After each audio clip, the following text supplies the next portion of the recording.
Well, folks, welcome to Shop Talk, and we are in Stillwell, Kansas here tonight, and we are here with Justin Johnson. Justin, you're one of these young men that have come out of the karting scene that are getting into the racing scene in the big cars. Yeah. And boy, oh boy, that's a big jump to go from the karts into A-mods at Lakeside Speedway. Oh, yeah. Yeah, it's quite an experience, to say the least.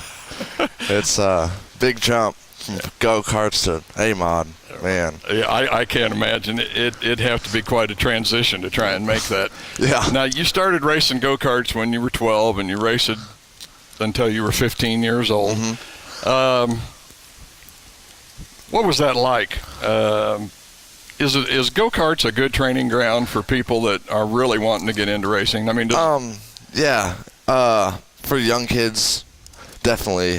We got in it just to be a hobby. Just our family would go to the movies like every Saturday, and we decided, hey, let's pick up racing. Yeah.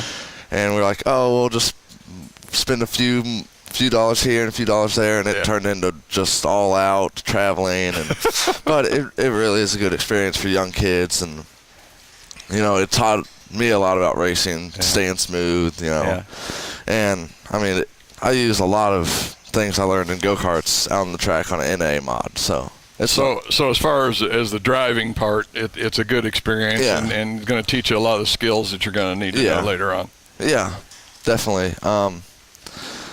But there also is a big jump in learning. You got 600 horsepower to 14 horsepower. One thing I've heard about this kart racing, and I haven't been around it, and I feel bad that I haven't. I intend to go out to Thunder Lake more and shoot some stuff some night, and I never get out there. But anyway, I know you raced around several different states and run some national events. Now, just here recently, somebody told me it wasn't unusual to go to one of these national karting events, and somebody might have $3,000 worth of go-kart tires. Yeah, to the least. To run in an event. Some people have 48-foot trailers with the whole side of the trailer filled with tires. Goodness gracious. And different chemicals and different compounds and all that. And then they have two go-karts sitting in a big, huge trailer. But, yeah, tires is a big deal in go-karts. I mean, if you don't have tires and you don't have the right tires, you're not going to be fast. So, that's kind of the big part of it is tires. That's all it is. So it's, in a way, it's a guessing game, more or less, what you guys go through every Friday or Saturday night when you go to a track. It's trying to figure out getting that right combination of, as you're saying, rubber so that you can get the grip you're going to need. Yeah, definitely. In a big car, it's way different. It's all about setup and driver. So. Okay, so you did the karting from 12 to 15. What was your justification or whatever that your family used to go into A-mods? I mean, like I say, that's a pretty good jump. A lot of people, go into street stocks or factory stocks. What was the deciding factor as far as you guys were concerned to get you into A-mods? It really was my success in go-karting. Yeah, we'd go travel and we'd get top fives in national events, and I mean, come to local events, and it would just be no competition, really. I mean, it was either you travel all around the United States or come local in a big car. And I also went to that school, Brooke Shaw School. They told us that we shouldn't wait for a B-mod or street stock, just go A-mod, full bore. So we took it by surprise and just took their advice. Yeah. But, I mean, I think it might have been better for someone to start out small and go big, but, we decided to just go big or go home. I was going to say there's two theories on that. One, you can start out in a lower class, spend a bunch of money doing that, and kind of, get things going, hopefully set in the right course, or go ahead and spend the big money and start out with the big car and learn how to do that and work into that. So in 2006, if I'm correct, you guys did buy an A-mod and started racing at LA and Valley in the second half of the season. How did that go that first year? It was a blast to, going from go-karts to motor, it's crazy. And it's just, I don't know, it was just really fun. Finished top 10s, top 15s, and we had our troubles but it was still like, wasn't full bore for us yet. We were just kind of going and staying at home, and then, hey, you want to go to the racetrack? Oh yeah, let's load the car up. We didn't really know what we were doing, but it was still fun. We still don't know what we're doing. More or less, you were just having fun in 2006. Just going out and enjoying racing, making the switch from go-karts. I know, I think you were telling me too that as far as the go-karts went, maybe you had reached the peak there and thought maybe it was time to move. Yeah, winning a national event was kind of the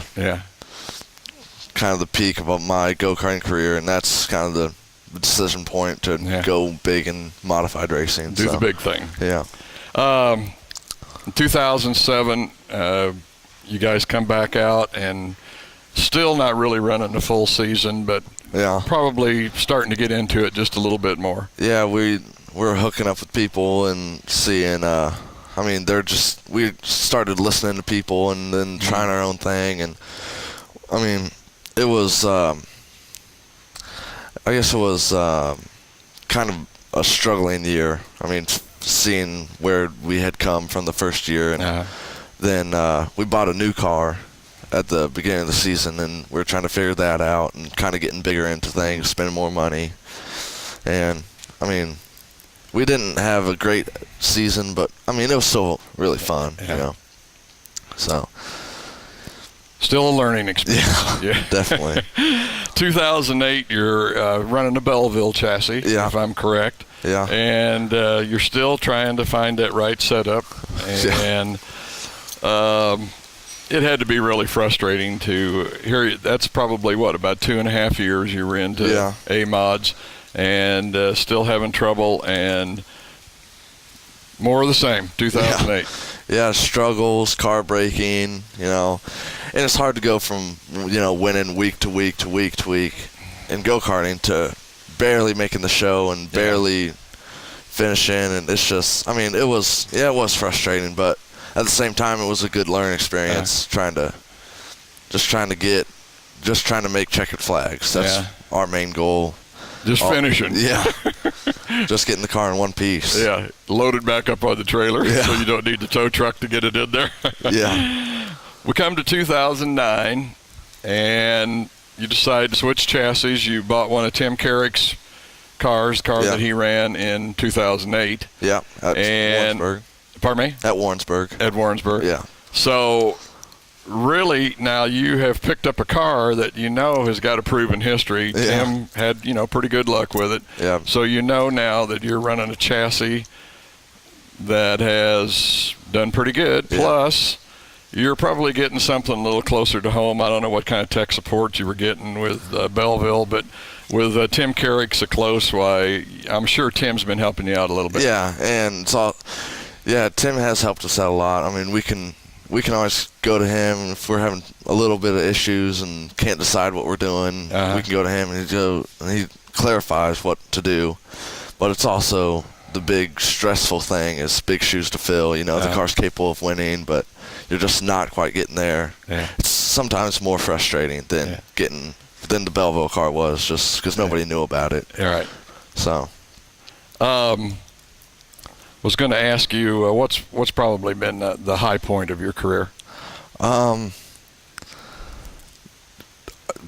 Probably pulling into a go-kart race and everybody just saying, "Oh crap, Justin's here." The intimidation factor. Yeah, that was probably the most fun. Yeah.